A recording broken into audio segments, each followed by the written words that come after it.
नमस्कार। Dhirendra पुंडी news point में आप सभी का एक बार फिर से स्वागत है। मेरे साथ विंडो में आप देख रहे हैं भाऊ तोरसेकर जी को। हम पहले स्वागत कर लेते हैं। भाऊ, आपका बहुत बहुत धन्यवाद फिर से वापस इस चैनल पर आने के लिए। और हम लोग फिर कोई एक नई एक्सक्लूसिव बातचीत के लिए हैं, और ये भी ईरान पर है। 12 दिन बीत चुके हैं। युद्ध किस तरफ जा रहा है इस पे सबके अलग अलग ख्यालात हैं, लेकिन भाऊ इस युद्ध पर नजर रखे हुए हैं और वो उन चीजों के बारे में बात करते हैं जिन पर अमूमन आपको मीडिया में चर्चा तो बहुत दूर की बात है, उसको छुआ भी नहीं जाता। तो एक बार फिर से भाऊ, 12 दिन बीत चुके हैं। युद्ध की दिशा और दशा क्या होगी ये तो नहीं दिख रहा है, लेकिन हाँ, हमारे देश में जरूर हमको गैस और तमाम चीजों को लेकर हल्ला दिख रहा है। आप इस युद्ध को अब किस तरह से आंक रहे हैं और क्या होने जा रहा है, आपको क्या लग रहा है इस समय? देखो, एक बात होती है, दुनिया में कहीं भी जंग छिड़ी जाए तो दुनिया अब इतनी जुड़ी हुई है कि उसका कम या ज्यादा परिणाम, दुष्परिणाम हमारे पास आकर पहुंचेंगे। उसमें कोई दो राय नहीं है। और ये आज की भी बात नहीं, 67 का अरब इजराइल वॉर जो था उसकी भी कीमत हम चुकाते रहे ना। उस वक्त तो ये क्रूड ऑयल का रेट क्या था, आज उसके 10 गुना हम ज्यादा भर रहे हैं। वो उस 67 की कीमत आज भी चुका रहे। तो आज कुछ हुआ तो ये हुआ वो हुआ, क्या होता है मालूम है लोगों को? फिल्मों में कहानियां, ऊपर उपन्यास, उसमें वो जंग देखने में मजा आता है। और वही लोग हैं जब जंग सामने छिड़ जाती है तो डर कर भाग जाते हैं और दरवाजे खिड़कियां बंद कर लेते हैं। तो ये बोलने वाले लोग हमेशा उतने ही रहते हैं, उससे ज्यादा उनकी ना औकात होती है ना हिम्मत होती है। तो ये तो अभी देखो, अगर यहाँ पेट्रोल का वगैरह दाम बढ़ा नहीं है, हाँ गैस पर कंट्रोल लाया गया, तो वो तो होगा ही ना, वो तो होगा ही। देखो, लॉकडाउन लग गया, उसके बाद आपके घर में जितना राशन था आप उसको संभाल संभाल कर खाने लगे ना, संभाल संभाल कर वो पानी पीने लगे। क्यों? क्योंकि अगले 8 दिन क्या होने वाला है पता नहीं था। तो जो था वो संभाल संभाल कर खा रहे थे ना। तो ये बात हमेशा होती है, जब इमरजेंसी आ जाती है, अपवादात्मक एक्सेप्शनल सिचुएशन आ जाती है, तो उस पर एक्सेप्शनल हमको रिएक्ट होना पड़ेगा। हाँ, नहीं नहीं, जैसे जैसे कि फिल्म देख रही है, हाँ अरे उधर उधर उसने बम गिराया, उसने ड्रोन छोड़ा। ये क्या एंटरटेनमेंट नहीं है, ये असलियत है।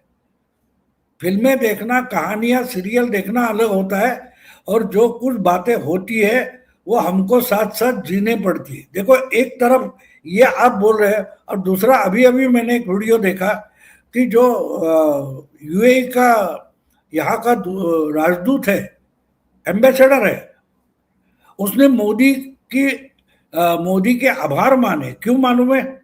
वो बोला वहां की जो इंडियन कम्युनिटी है वो एक दूसरे की बहुत मदद कर रही। 40-45 लाख लोग हमारे जो वॉर सिचुएशन में है वो नहीं चिल्ला रहे, लेकिन यहाँ की मीडिया चिल्ला रही है। कितनी अजीब बात है। जहां हवाई अड्डे पर या बंदरगाह पर ड्रोन आकर गिर रहे, मिसाइल आकर गिर रही है, वहां के हमारे ही लोग हैं जिनके हाथ में कैमरा नहीं है, जिनके हाथ में माइक नहीं है, वो वॉर सिचुएशन में भी कितने डटकर खड़े हैं। और जो वॉर की कल्पना और खबरें दे रहे हैं वो सबसे डरे हुए। कितनी अजीब बात है ये, सोचो। तो इसलिए ये क्या रिपोर्ट करते हैं उस पर ध्यान मत दो, मैं ध्यान ही नहीं देता, क्योंकि इसमें कोई दम है ही नहीं। क्योंकि क्या होता है, मैं खबर दे रहा हूं तो ये बहुत बड़ी ब्रेकिंग न्यूज है, ये बताने के लिए मैं 10% न्यूज और 90% उसमें अफवाह घुसा देता हूं। ये आज का मीडिया बन गया, जो बड़ा चढ़ाकर बात बताएगा।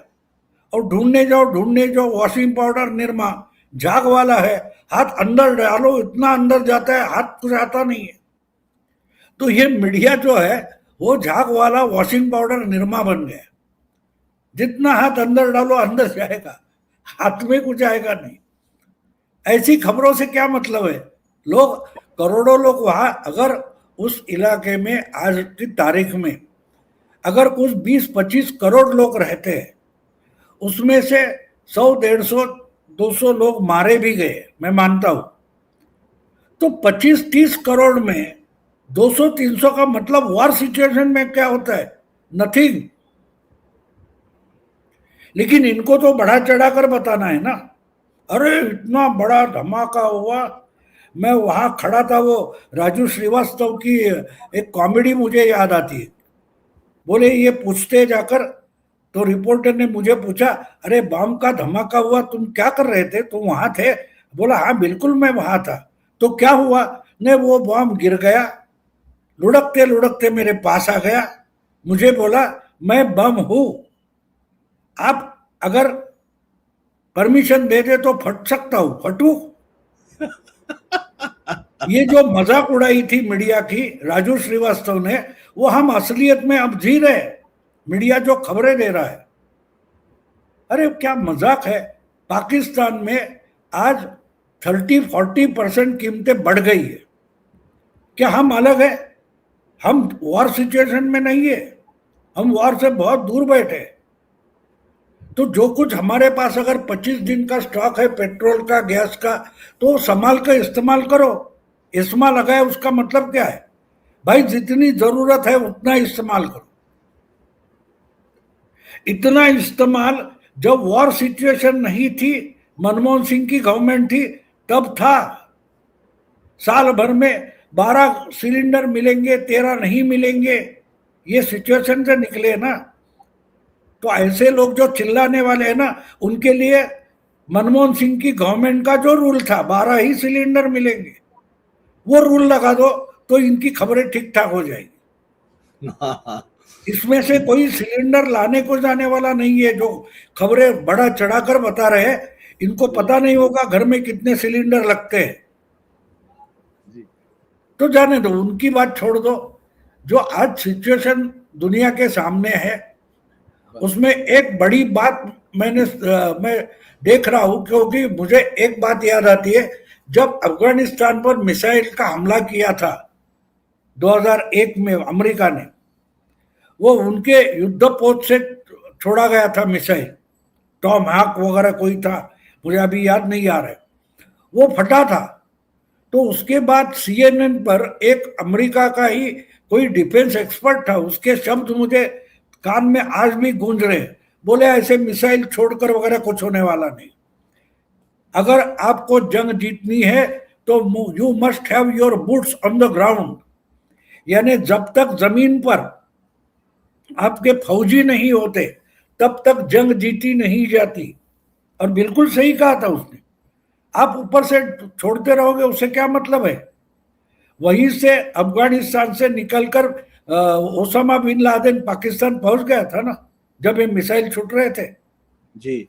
तो वॉर क्या होता है वो समझ लो ना। इनको वॉर क्या होता है मालूम नहीं, इनको डिप्लोमेसी क्या होती है मालूम नहीं। कोई कोने पर या चौराहे पर एक मर्डर होती है या एक बस्ती में मर्डर होती है और वॉर होता है, दोनों एक तरीके से बताया जा रहा है। ऐसे कभी होता है क्या? ये टेस्ट मैच नहीं है। एरिस्टोटल नाम का एक ग्रीक बुद्धिमंत था, पंडित था, तो उसका एक कोट मुझे याद आता है।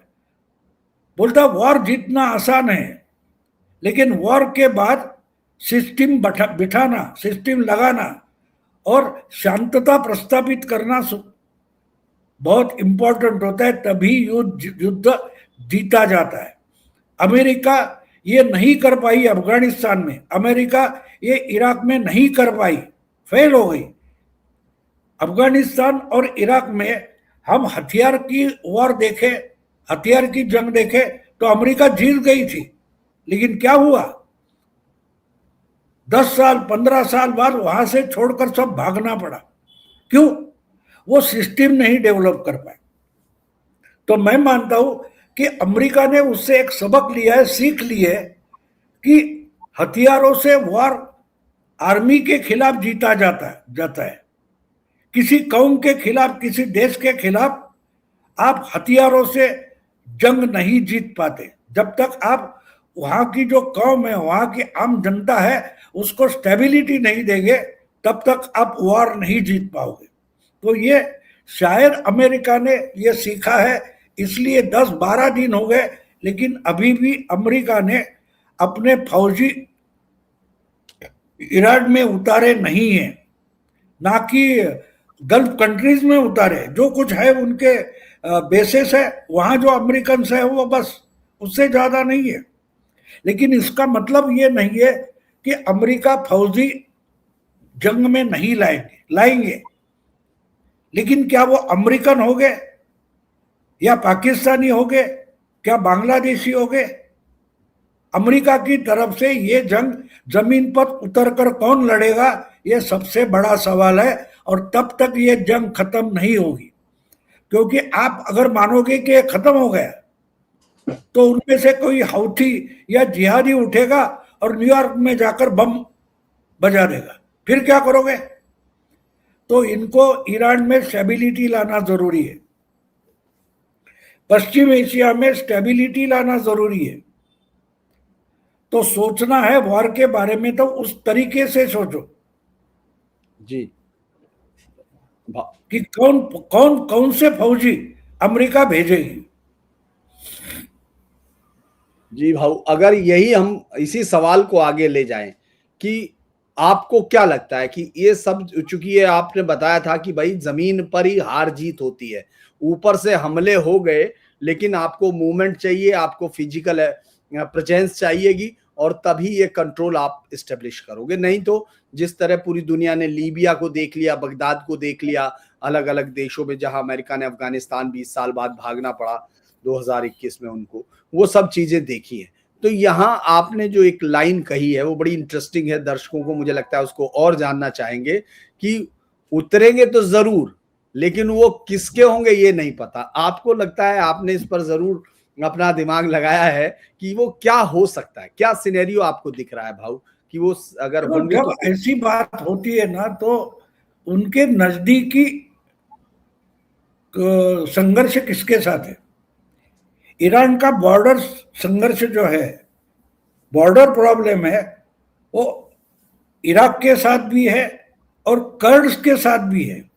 कर्ड्स का मतलब जो तुर्कस्तान, इराक, सीरिया और थोड़ा ईरान भी है उसमें, ऐसा जो इलाका है बीच का, पहाड़ी इलाका है, जो अलग अलग देशों में बांटा गया है। लेकिन वो एक कौम है जिसको कर्ड्स माना जाता है।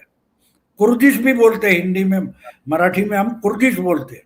जी जी। तो वो एक अलग कौम है, वो मुस्लिम ही है तो मुस्लिम, लेकिन वो ना तुर्की है, ना इराकी है, ना अरब है, वो कुर्दिश नाम की अलग कौम है। और ये लोग पिछले बहुत सारे सालों से तुर्कमेनिस्तान, तुर्की, फिर इराक, सीरिया, इन सब से लड़ते आए। तो इनके अपने लड़ाके हैं। और दूसरी तरफ हम अफगानिस्तान को देखें तो सैकड़ों सालों से अफगानिस्तान को बहुत लोगों ने कब्जा किया, लेकिन वो हारे नहीं कभी। वो लड़ते रहे, जंग लड़ते रहे, मानो बर्बाद हो गए, लेकिन उन्होंने किसी दूसरे को कबूल नहीं किया है। तो अगर दोनों हेलमंड नदी जो है उसके, वो इनकी बॉर्डर है, उसके पानी का डिस्प्यूट ईरान के साथ अफगानिस्तान का है, और जमीनी डिस्प्यूट जो है वो कुर्दिश का है। और इन्होंने, आपको याद होगा, जो असद को भगाया, हाँ। असद को जो सीरिया से भगाया है, उसमें बड़ी लड़ाई इस कुर्दिश लड़ाकों ने लड़ी है, जो ऑफिशियली फौज नहीं है। क्यों? क्योंकि वो एक नेशन नहीं है। कुर्दिस्तान माना जाता है लेकिन एक बॉर्डर वाला देश नहीं है। ये फैले हुए, सीरिया में है, इराक में है, इराक वालों ने भी उनको दबा कर रखा था, तुर्कस्तान ने दबा कर रखा है। बीच में जब सीरिया से असद भाग गया, उसके बाद तुर्कस्तान ने घुसखोरी करने की कोशिश की थी, लेकिन ये कुर्दिश लड़ाके उनसे भी लड़े हैं, उनसे भी लड़े। जो ज्यादा से ज्यादा सीरिया में थे वो तुर्कस्तान से लड़े हैं, और जब ज्यादा होने लगा तब उन्होंने अमेरिका को बता दिया आप तो बम मारकर चले गए, लेकिन ये एर्दोगन ज्यादा दादागिरी कर रहा है। तब ट्रंप ने उसको और बाइडेन ने इसको दम भरा था, ये रोने लगा, नहीं नहीं नहीं नहीं नहीं मैं ऐसा कुछ नहीं करूंगा। तो इनको जो कुर्दिश लड़ाके हैं उनको एक तरीके से अमेरिका का सपोर्ट है, उनको ट्रेन करने वाली भी अमेरिकन है, अमेरिकन फौज ने इनको तैयार किया है। तो मैं मानता हूं कि ईरान में अगर अमेरिका की तरफ से फौजी उतरेंगे तो वो कुर्दिश उतर सकते, ये आप समझो, क्योंकि उनको ईरान से अपना इलाका तो लेना है और उससे रिकॉग्नाइज हो जाते हैं। थोड़ा सा इलाका मिले, थोड़ा इराक का मिले, तो अगर कुर्दिस्तान बनता है तो वो तुर्की से ऑफिशियली लड़ सकते हैं। तो इसलिए एक फौज तो वो है। आपको याद दिला दूं, जब अफगानिस्तान में अमेरिकन फौज आई थी तो खुलेआम नहीं, हवाई जहाज से, हेलीकॉप्टर से नहीं उतरी थी, वो उज्बेकिस्तान, तुर्कमेनिस्तान, वहां से नॉर्थ से अफगानिस्तान में घुस गई। लेकिन कैसे घुस गई थी? उस वक्त जो तालिबान के खिलाफ लड़ने वाले मुजाहिदीन लड़ाके थे, जिसको नॉर्दर्न अलायंस बोला जाता था, हाँ, मसूद शाह का, मसूद शाह का, तो उस मसूद शाह की जो नॉर्दर्न अलायंस थी उसके लड़ाके आगे करके अमेरिकन पीछे से अंदर चलते आ गए, और दूसरी फ्रंट पाकिस्तान बलूचिस्तान से ओपन की थी। लेकिन उससे भी ज्यादा, क्योंकि पाकिस्तान तो डबल गेम खेलता था, तो इसलिए अमेरिका ने अपने सारे लड़ाके उज्बेकिस्तान और तुर्कमेनिस्तान से अंदर लाए थे। लेकिन आगे कौन था, फ्रंट लाइन पर कौन था? नॉर्दर्न अलायंस थी। तो मैं मानता हूं कि ईरान में अमेरिका अपनी फौज नहीं उतारेगी, क्योंकि उससे तो ट्रंप का सिंहासन डावाडोल हो जाएगा। इसलिए ये ट्राई करेंगे कि भाई हम सब सपोर्ट, लॉजिस्टिकल सपोर्ट देते कि लेकिन लड़ो, आप लड़ो। अब ईरान की हालत ऐसी है कि वहां एकदम अनार्की है, कौन लीडर है किसको पता नहीं। खबरें आए कोई मुज्तबा खामेनी अब सुप्रीम लीडर बन गया, वो कहाँ है किसको पता नहीं, उसका कोई कमांड सिस्टम नहीं है। तो जो कुछ उनके 30-35 प्रोविंस है, वहां के जो उनके कोर कमांडर्स है वो अपने तरीके से कुछ भी कर रहे हैं, और जो ऑफिशियल सिविल गवर्नमेंट का प्रेसिडेंट है उसने तो गल्फ कंट्रीज की माफी तक मांग ली कि भाई माफ करो, हम लड़ना नहीं चाहते लेकिन हमारी कमांड सिस्टम खत्म हो गई है, तो कोई अपने अपने ही कुछ कर रहा है। तो ऐसे में बातचीत भी होना मुश्किल है। तो इसलिए मैं मानता हूं एक जगह है कि कुर्दिस्तान और दूसरा तालिबान। हाँ, तालिबान और ईरान का भी बॉर्डर प्रॉब्लम है। हाँ, और तो तालिबान और तहरीके तालिबान पाकिस्तान और बीएलए बलूचिस्तान लिबरेशन आर्मी, इनका तो पहले से ही मिला जुला लड़ाई चल रही है। तो उनका भी बलूचिस्तान का बहुत सारा हिस्सा जो ईरान में है वो वहां का बलूची माना जाता है। तो वो यहां से घुसेंगे। अगर सेंट्रल कमांड नहीं है तो उसका फायदा उठाने की कोशिश वो भी करेंगे। तो अमेरिका उनको पूरा सपोर्ट करेगा, क्योंकि अमेरिका का आज का टारगेट सीधा साधा और प्लेन है, उनको पूरे ईरान को न्यूट्रलाइज करना है, मार्जिनलाइज करना है। फिर वहां किसकी सत्ता हो कोई बात नहीं, जैसे सीरिया हो, इराक हो, वहां कौन सत्ता में बैठा है उससे अमेरिका को फर्क नहीं पड़ता।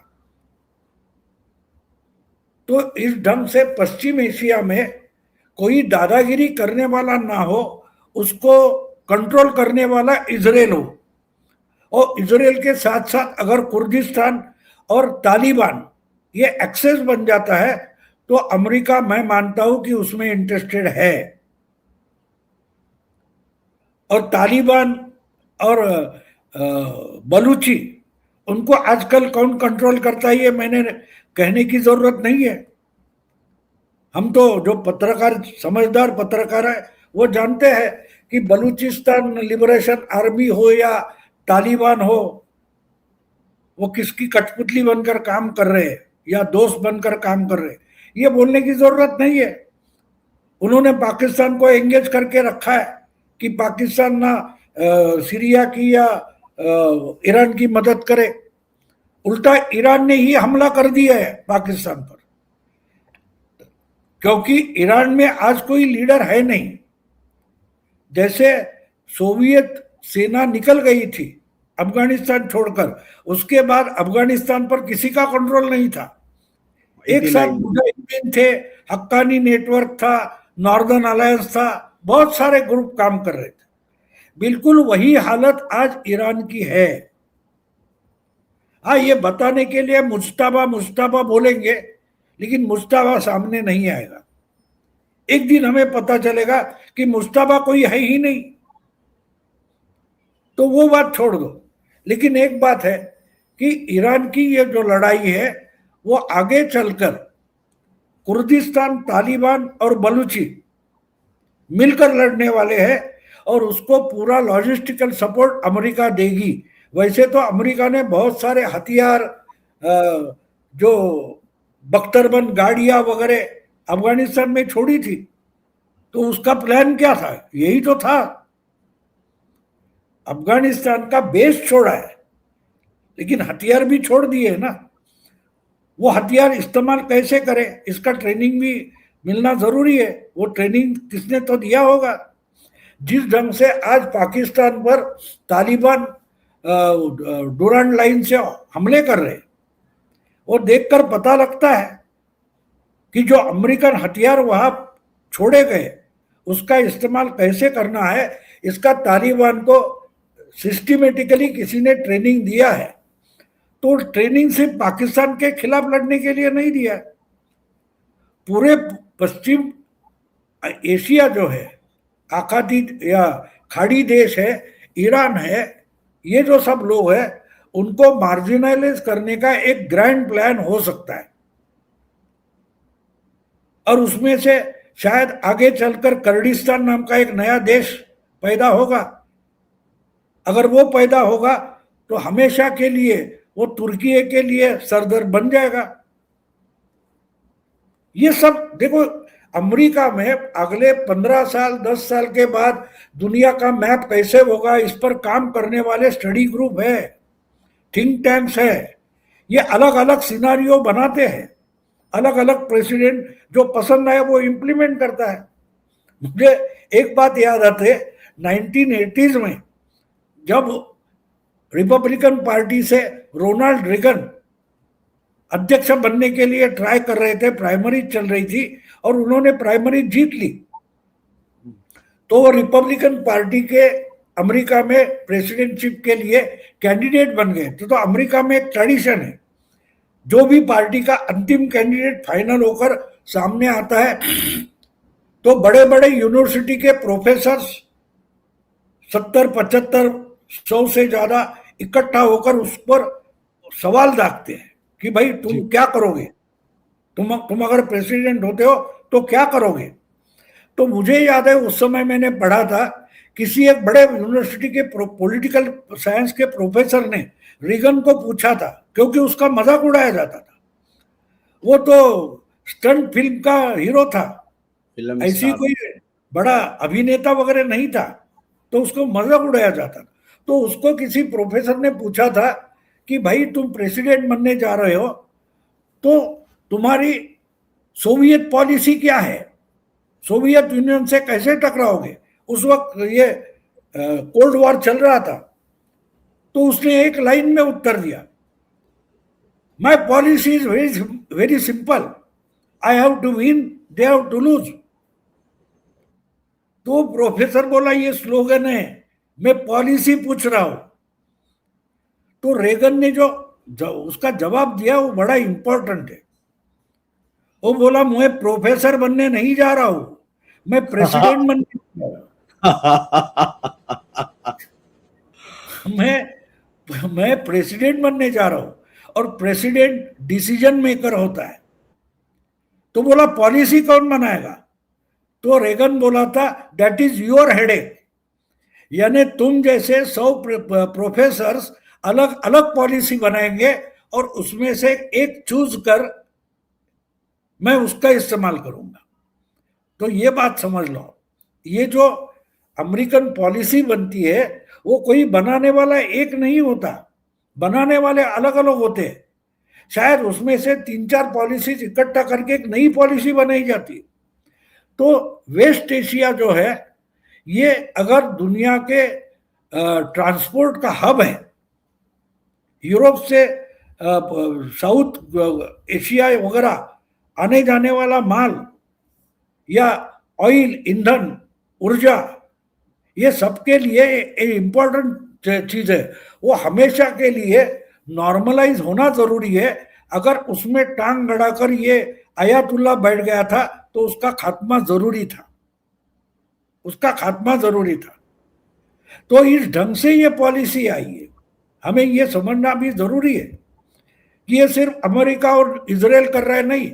तो एक बात उन्होंने शायद तय की है कि भाई यहाँ का दादा, यहाँ का कंट्रोलर ऐसा होना चाहिए कि जो हमारे पॉलिसी पर चले, और वो पॉलिसी पर चलने वाला एक देश अपने आप में शक्तिशाली है, वो है इजराइल।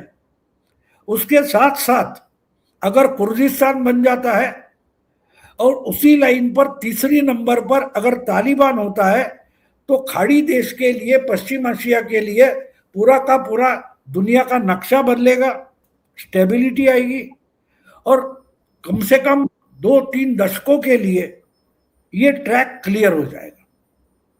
तो इसलिए मैं मानता हूं कि आज की तारीख में अमेरिका अपनी सेना ईरान में नहीं उतारेगी, वो इनका इस्तेमाल करेगी, जिसको ऑर्डिनरी भाषा में मर्सिनरीज भी बोला जाता है, हमारी भाषा में जिसको हम सुपारीबाज बोलते हैं।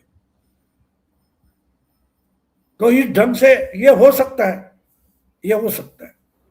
भाऊ एक और पिछली बार आपका इशारा भी था, लेकिन मैं सवाल उसको नहीं देख पाया, जो हमारे धुरंधर का क्या रोल है। क्योंकि देखिए आज बड़ी एक अच्छी, मैं सुबह लाइव भी मैंने किया और मैं देख भी रहा था कल इंटरनेशनल न्यूज़पेपर्स को, जब ट्रम्प थैंक यू इंडिया बोलता है, वही ट्रम्प जो अभी लगातार कि बहुत अच्छे एक्टर हैं, फलाए सब चीजें कहता है।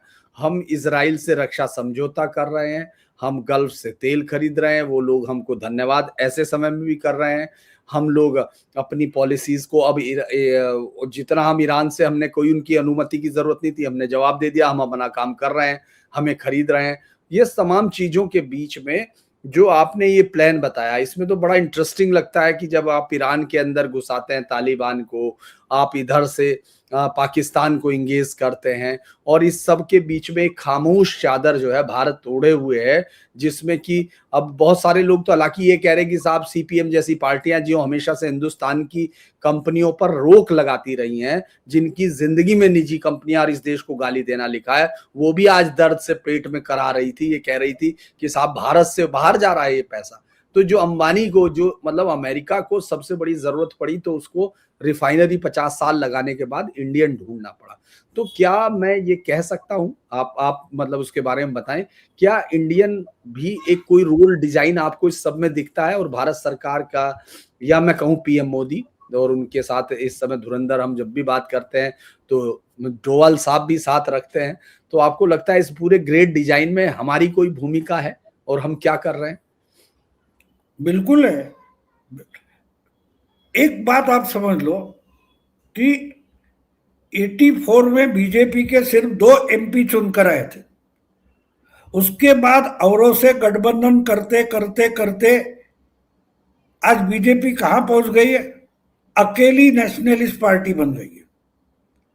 तो जिसके साथ जाना है जाएंगे, अपनी ताकत बढ़ाते बढ़ाते आगे जाएंगे, ना किसके साथ पूरा मर्ज करेंगे, ना किससे दुश्मनी लेकर अलग रहेंगे, सबके साथ रहेंगे। सबका साथ सबका विकास, अर्थात उसमें हमारा विकास ज्यादा होना चाहिए, ये तो हम सोचेंगे। तो ये पॉलिसी है। अब ये पॉलिसी पब्लिकली बोली नहीं जाती, पॉलिसी इंप्लीमेंट की जाती है और उसके परिणाम लोगों के समझ में आते हैं। देखो आज ही मैंने और एक ये देखा कि यूएई का जो दिल्ली में बैठा एम्बेसडर है उसने कहा कि मोदी अगर एक फोन नेतन्याहू को घुमाए तो ये वॉर आज के आज रुक सकता है। इसका मतलब समझते हो? मोदी क्यों नहीं बोलते पूछने वालों के लिए यह जवाब है।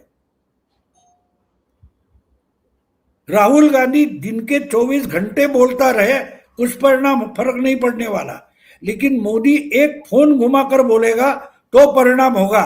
और इसलिए मोदी को हर चीज बोलने में सोचना जरूरी होता है, और राहुल को बोलना होता है, सोचना तो जरूरी है नहीं।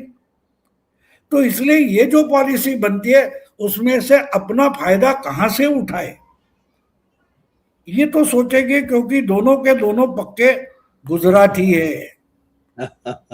ये मत भूलो। एक बात आपको बोल दूं, एक दोहा में कहीं एक बड़ा इंटरनेशनल कॉन्क्लेव था, उसमें एक अमेरिकन सीनेटर का वीडियो आपको मिलेगा, आप ढूंढो, बढ़िया वीडियो है। वो बोला कि ये किस्सा है, चुटकुला है, ये उसने कहा ये चुटकुला है, हकीकत नहीं है, लेकिन वो चुटकुला समझ लो तो इंडिया समझ में आएगा। तो वो बोलता है कि न्यूयॉर्क से सैन फ्रांसिस्को फ्लाइट जा रही थी, आइंस्टाइन उसमें बैठे थे। तो आइंस्टाइन के बाजू में एक इंडियन बैठा था जो इंडियन बिजनेसमैन था। तो आइंस्टाइन ने उसको बोला कि भाई 5-6 घंटे की फ्लाइट है, चुप बैठ के क्या करोगे? तो थोड़े गपशप लगाते हैं, थोड़ा खेल करते हैं। तो बोले क्या खेल करेंगे? तो बोले मैं तुमको एक सवाल पूछूंगा, अगर तुम्हें जवाब नहीं आता तो तुमको $5 देना पड़ेगा, और तुम मुझे सवाल पूछो, अगर मैं नहीं जवाब दे पाया तो मैं $500 दे दूंगा। अब ये बिजनेसमैन था इंडियन, ये बोला ये अच्छा सौदा है, अगर हार गए तो $5 तो जाना है, $5 तो जाना है, लेकिन अगर सही निकला, उसका गलती हो गया तो $500 आ जाएगा। तो बोला आइंस्टाइन को, हाँ पूछ लो आप सवाल। अब आइंस्टाइन ने पूछा पृथ्वी और चंद्रमा के बीच में कितना अंतराल है? तो उसने 1 मिनट नहीं लगाया, जेब में हाथ डाला, $5 के नोट निकाला और उसको दे दिया, बोले मालूम नहीं इतना भाई। तो आइंस्टाइन ने पूछा ठीक है कोई बात नहीं, अब तुम सवाल पूछो। वो बोला मुझे एक ऐसे प्राणी का नाम बताओ जो पहाड़ चढ़ता है तब उसके 3 पांव होते हैं और नीचे उतरता है तो 4 पांव होते हैं, ऐसा कौन सा प्राणी है? तो आइंस्टाइन अपना दिमाग खरोच खरोच कर निकालता है, लेकिन ऐसा कोई प्राणी नहीं मिलता। तो चुपचाप जेब में हाथ डालता है और वो $500 उसको दे देता है। अब वो इंडियन बिजनेसमैन उसको पूछता है कि भाई अगला सवाल तुम पूछ ले, आइंस्टाइन को बोलता है। आइंस्टाइन बोला वो लेकिन एक मुझे थोड़ा एक्सप्लेनेशन, तो बोला नहीं नहीं एक्सप्लेनेशन नहीं, सवाल जवाब का तो खेल है, तुम जो भी पूछोगे वो सवाल होगा। तो आइंस्टाइन पूछता है भाई ठीक है चल। वो बोलता है तूने जो सवाल पूछा था वो प्राणी उसका नाम क्या है? वो फिर जेब में हाथ डालता है और $5 दे देता है। This is Indian policy. तो वो जो अमेरिकन सीनेटर था वो उस कॉन्क्लेव में बोलता है don't mess with Indian, Indians की मजाक मत उड़ाओ, इंडियंस बिजनेस में बड़े तगड़े और शार्प होते हैं, बड़े चालाक होते हैं। तो इसमें हमारा क्या फायदा है? ये किसी यूनिवर्सिटी के प्रोफेसर के दिमाग में नहीं आएगा। जो पगार पर जीता है ना उसके समझ में ये बातें नहीं आएगी। जो रास्ते पर सब्जी बेचता हो या दुनिया भर को पेट्रोल बेचता हो उसको समझ में आएगा कि इंडिया की पॉलिसी क्या है। यूनिवर्सिटी में बैठे प्रोफेसर को ये समझ में नहीं आएगा। उसका भी एक हो सके तो एक मैं बोल रहा हूं आपको और आपके जो दर्शक है उनको बोलूंगा, विथ ऑनर्स नाम की एक फिल्म है, देखो बहुत बढ़िया फिल्म है, बहुत बढ़िया फिल्म है विथ ऑनर्स। हार्वर्ड यूनिवर्सिटी के लॉ स्कूल के आधार पर है। उसमें एक बेवड़ा बैठा है, वो पूरी उस क्लास में जाकर उस प्रोफेसर को नंगा कर देता है, क्योंकि ये बुकिश होते हैं, इनको व्यवहार की जानकारी नहीं होती। तो आज हम क्या कर रहे हैं ना, ये जो कर रहे हैं उनको पता है, बाकी लोगों को पता होने की जरूरत नहीं है। आम खाओ यार, गुठली क्यों गिन रहे हो? लेकिन हम गुठली तो गिनेंगे, गुठली का वजन भी करेंगे, उस पर रिसर्च पेपर लिखेंगे। तो छोड़ो, जो कुछ चल रहा है वो अमेरिका करे, नेतन्याहू करे, रूस करे या चाइना करे, उसका हमारे लिए क्या फायदा है वो देखने वाले दिल्ली में बैठे। जब जरूरत हो तब बोलेंगे, वरना बोलेंगे नहीं। तुम कितना भी चिल्लाओ, कितना भी हंगामा करो, कितना भी हाउस का काम बंद करो, मोदी झुकेगा नहीं इस साला। तो भाऊ आप जुड़े उसके लिए बहुत बहुत धन्यवाद। चूंकि मैं आपको 25 से 30 मिनट के लिए, लेकिन फिर भी आपका समय हमेशा लंबा होता है। लेकिन ये दर्शकों की ओर से भी मेरी तरफ से धन्यवाद, क्योंकि तमाम दर्शक बाकायदा लिखते हैं, सीखते हैं और उसके बारे में हर बार कमेंट्स भी करते हैं कि भाऊ जब भी आते हैं एक नई पूरी न केवल खबर बल्कि एक पूरा नया दर्शन लेके आते हैं। तो आप जुड़ते हैं तो मुझे भी अच्छा लगता है, दर्शकों भी अच्छा लगता है। आप जुड़े, बहुत बहुत धन्यवाद। आप तमाम दर्शकों से अनुरोध, चैनल को लाइक कीजिए, सब्सक्राइब कीजिए, शेयर कीजिए। और भाऊ के बहुत सारे इंटरव्यू हैं, मुझे कहने की, मैं बहुत ये कहने के लिए छोटा हूं लेकिन फिर भी मैं कह रहा हूं कि बहुत सारे इंटरव्यूज हैं जो उनके प्रतिपक्ष पर मैं भी सुनता हूं कई बार जाकर। और जिन लोगों को लगता है कि उनको सुनना है वो वहां पहुंच के सुने उनको, ताकि उनको पुराने इश्यूज भी एक ऐसी किताब की तरह मिलेंगे जिसमें पत्रकारिता के अलग अलग अध्याय हैं। भाऊ आप जुड़े, एक बार फिर से आपका धन्यवाद। नमस्कार।